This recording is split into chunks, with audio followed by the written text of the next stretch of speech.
Donc, et là que ça là que faire rigoler à la danger, c'est ça d'abord. Et bien les gens côté les manangate na loba. Mais beaucoup contacter car côté comment faire été parce que ce talent là vous dérange. Talent on les autres déranger bino alors bino nyo so bokozala wana bokozala pepele te bo mona ka ke eti. Te photo loba kaka. La chose la plus importante c'est wana mais orchestre mususu pour vivre bien. Il faut passer l'influence aux médias. Batinda batu ba finga pour tirer attention sur bango. Mais ngai na kansaka succès zaba. Nzokande succès ande mutakotala le chocho. Mais Arthur pour est-ce que dynastie na ligne ezote comme 15 €. Tous les disques tikali 10 € point quelque. Ouais. Nayama, 15 €. 15 €. Mais c'est que l'artiste a bon. En plus, faire rigoler na prison. Mais dynastie, tu as 15 €. Faire rigoler en prison, madame, s'il te plaît. Dynastie, 15 €. Meilleur stream, meilleure vente en ligne.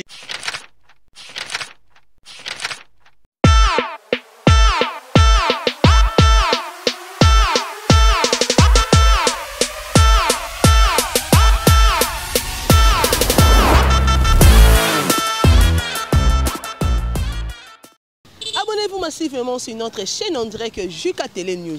Bienvenue dans notre émission Baïba Kenda Sango, présentée par Aurélie Fangou, la maman des garçons capables autrement dit la Mbingazor de la presse congolaise. Balobi vous comptez que ça me la basse 4 balobi à Aurélie Fangou et à Mila et Bela et maman na ibo vima mabuma kona ngo mike mais Aurélie Fangou à Mila et Bela maman na ye lelo na Baïba Kenda Sango na mi pona bino Arthur Pululu o azali grand gaulois ya kosakanate évidemment ba gaulois place bozali bo seki bo sepeli et le ngona eto ko sola sur makambu ya Ferregola to mona kibiso c'est tout lobby le 8 août 2022 Ferregola a kitaki na prison lobby to ko lobela ba détail ebele na émission na biso lelo avant na pesa Arthur Pululu maloba to na ko tena émission na biso na pesi mbote mingi nanu na ba étoile na biso be balandaka biso be ba partager ba émission na biso ba emaka bo tshaka ba commentaire ça la biso bien makasi wana moni Juka de la presse Judith Kalanga la maman des anges adorables pourquoi pas attendre notre papa Joseph Magloire na Kati allemande sans oublier Judeka mopa au soda poto lo sako na bisiko ozali na bosani te Gauthier soit dilemme mobala mandefa pembe depuis Belgique lo sako na yo comme si mande fongoelanga plateau à côté langa Arthur Pululu o azali grand gaulois que je dis bonjour. Bonjour madame, bonjour na abonné na biso nyonso ya chaîne na biso comme soso Juka Télé News vraiment ya bino tout ba gaulois tout na benga. Boya. Awa pena borozo ba information na biso à la lettre à la loupe. D'abord, il faut s'abonner massivement, pas Mbingazor de la presse hier. Place pour moi, on a soldats na bino. Au baya ko défendre les padres. Ne bo mo na bango AAP défiler bando salama na chaîne na bino oyo. AAP na kata chaîne bo exclusivité. Il y a retour, il y a fait rigola. Awa na Kinshasa na chaîne oyo. Vraiment na bengi bino tout. Ba golo bo s'abonner massivement ba gladiateurs de partout dans le monde sur hôtel là déjà moi sur Mbingazor de la presse. Viens t'abonner. Abonne-toi donc c'est bon. Merci d'abord pour l'invitation. Merci na bagoloa tout de partout dans le monde bisika bozwami roi na bino yeyo. Lelo na Mbingazor to komekana no kopesa ko solo la makambutu nengezo le kana à la toile l'orchestre na biso jet set. Vraiment naebi que boyebi déjà que Ferregola ça libéré. Donc vraiment donc il y a ngwana vraiment pour na kopesa moi ba mbotepe na batutu bazwaka batutu bazwaka ta Rolanda le roi parce que moni le roi c'est l'un des communicateurs les mieux suivis de la planète. Vous allez comprendre les mieux, je dis bien les mieux suivis de la planète. Bien précisé. Donc merci Naya Popol Mola na Confanti. Merci na Pichu Botoko ya Guilema Vakala l'ami du patron pourquoi pas na batutu oyo balingaka Ferregola. Batutu balingaka Ferregola vraiment merci Nabino wana namoni le président de la charité sans microbe, président Arnaud Matadi, Massanangaï de tous les temps, de tous les jours, wana namoni guerrier Ambrose le bagarreur de la SAP, et pourquoi pas na Jili Eloka, maman Ndataba, moi c'est à Pembe, pour ne pas monopoliser la parole, maman Mituna Yayo Biano Yangai. Ok, merci beaucoup Arthur pour le Mituna Yangai Biano, et que ça la kaka nangambo na yo, toko tambala moko na sujet na surtout maman comme nabiso ya lelo, tout le monde a qui le 8 août 2022, babi, et comme il date au faux ministre enseignement, à côté ça vraiment dans ce parce que bah normalement faut pas qu'on autant à yango comme un jour férié. Et tant que grand gaulois et ça qui on est koyoka président orchestre Nabino a kitaki na prison lobby. Vraiment Nazaki ngamoko Nazaki déjà ému de joie parce que mon 65 jours sans papa. Donc c'est là qui biso tout ça là qui est un peu stressé. Un peu stressé pourquoi dans le lobby un peu parce que orchestre ça ko tourner normalement. Mais en absence il y a papa, on dit que Makamoïsa l'a un peu bien té quoi. Makamoïsa l'a un peu des bois, mais cette fois-ci, on dit que des bois ici, les papas Isabelle est bien libéré. Tout ça là qui est ému de joie. Je crois que Gaulois, même à Tabatou, il a fait rigolater. Lobby, surtout, mon qui va poster qui sorti à faire rigola. Mais on va eu poster qui tant que fait rigola, Azana nous Congolais, Azana la nationalité congolais. Tant que na prison, c'est qui va Congolais, nions sont en particulier pas si Gaulois ou non Gaulois. Il y a un moment de libération, na ça qui va bongo. Non, oyebi, il y a d'autres personnes au lelo. Pour na bango faire rigola, il a fallu accroupir na prison. On comprendra? Accroupir na prison. Arikema na prison. Mais au moni balobaka. Et loko ceux qui ont ayoté ko forcé té ozomona donc place on est place à faire rigolater yango moni to force quitter les loyers wana za libanda congolais ou pas congolais to gaulois ou non gauloise ba oyo kaka balobaki que non to poster to zala na faire vraiment là ngana olobana bino et loko to koki ko lobana bino ezaka merci. Merci wana c'est parce que au moins ba gaulois to batu nyonso bazolanda biso to pesa bango mbongo te quand même. To pesa bango kaka ndé merci, un merci vraiment profond. To zala ki biso nyonso lobby aux anges, to mona ki fait rigola déjà lobby libéré, mais si ko nenga bimi bo ah biso to lobaka musala ndé siko ibandi. Ok, merci, mais Mouto a bien qui Nelson Mandela a purgé prison plus que bané au Nelson Mandela ça qui est en prison. Mais lobby, mais le compagnie Kendele Kene moi j'ai Arthur Boulolo, to boloba qui bien le 15, mais tu connais même pas le 15 et là on est c'est beau triquet ton. Non, to triquet te moni justice française mon qui pendant que cette personne est innocent. À quoi bon te regarder Mouta bongoti ceux qui va me colonine. Vaut mieux te libérer. Les lois sont libres. Vraiment. Oyebi tokokaki fait rigoler la justice. Pour justice na bango kuna la justice a bazobate. Ce qui fait rigoler azalaki coupable mais le loto beta masolo mususu. Mais je te dis, mais ils ont senti que fait rigoler azan star moko avec de grandes renommées. Ba yo tala babité. Tu dois il faut aller Libanda. Il faut appeler Libanda. Non, le 8, c'est ça. Pourquoi? Alors, Lelo, parce que la justice a fait son travail. Il faut remarquer que Ferregola est innocent. Ferregola doit retrouver ses activités et surtout sa liberté. Vous comprenez? Lelo, Ferregola, homme libre de toute activité, donc calamité a aussi qu'on a qui n'est pas coïndi ça. Calamité n'est pas qui est bouger. On veut faire le biabimi, ni trompette ni fanfare. Et il n'y a qui salama bon. Mais ça me bon te passer bagoula mais voilà bleu faible.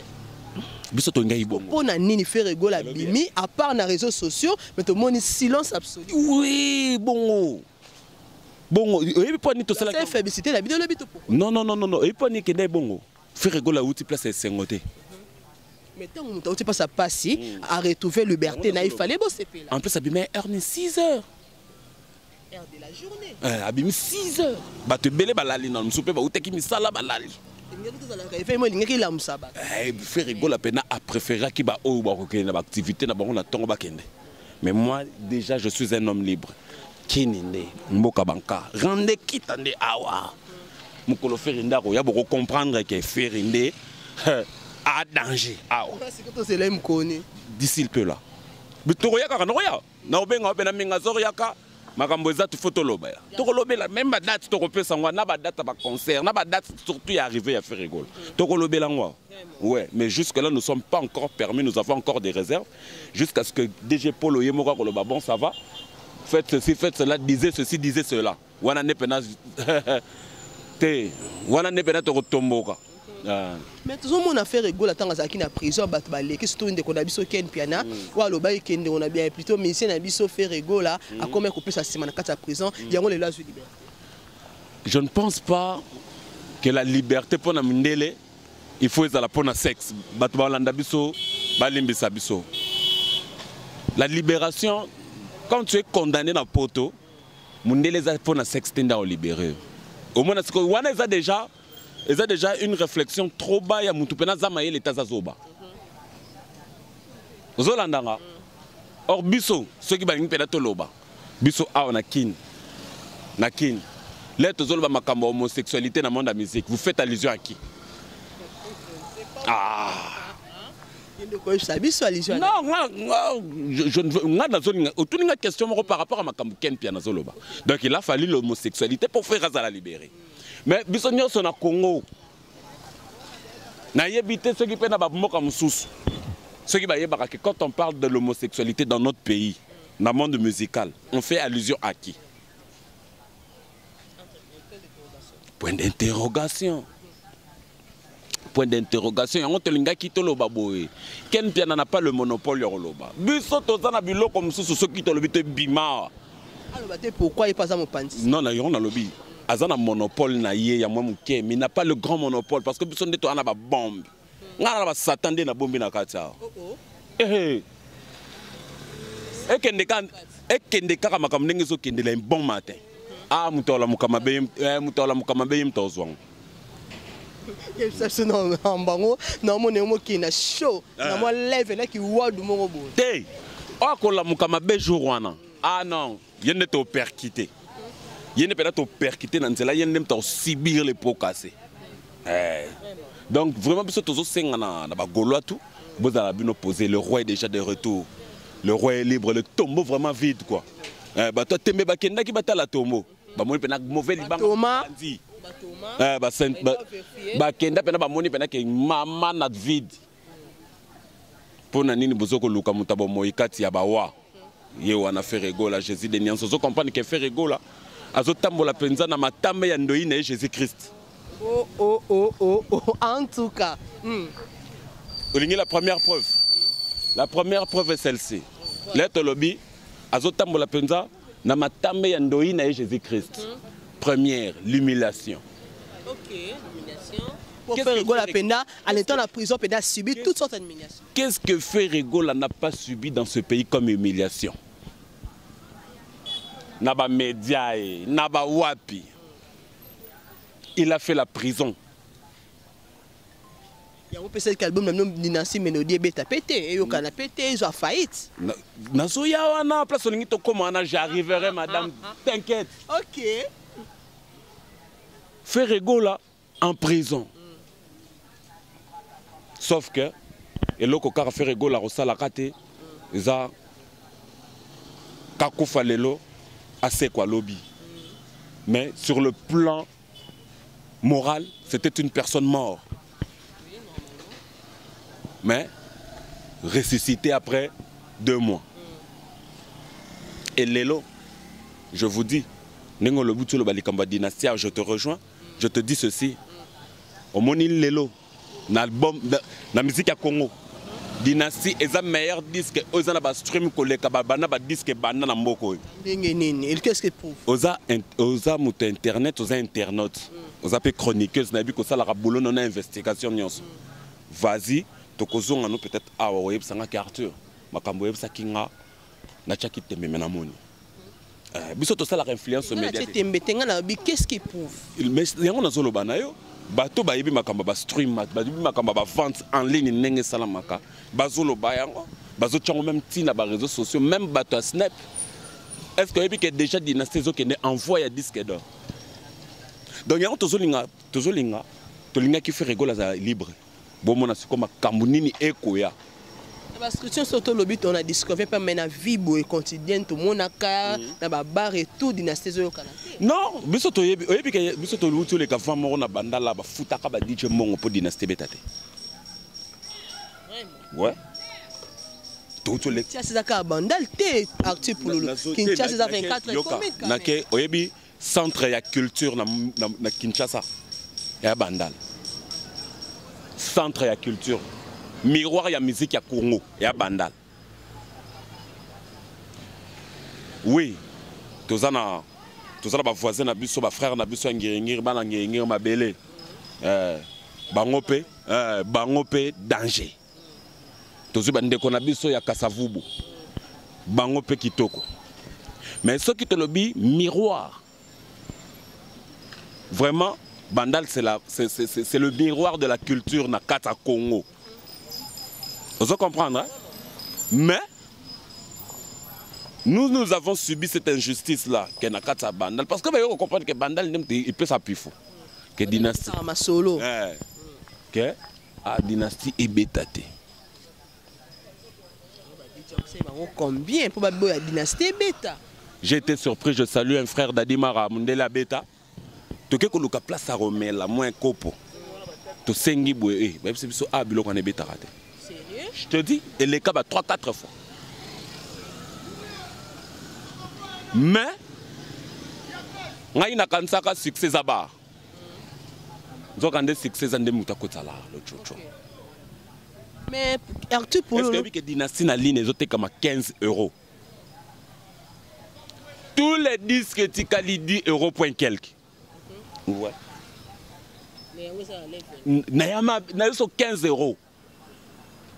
15 €. Mais c'est que l'artiste a bon. En plus, faire rigolo na prison. Mais dynastie c'est comme 15 €. Faire rigolo en prison, madame, s'il te plaît. Dynastie 15 €. Meilleur stream, meilleure vente en ligne. C'est pas parce que je suis un Gaulois qui n'a rien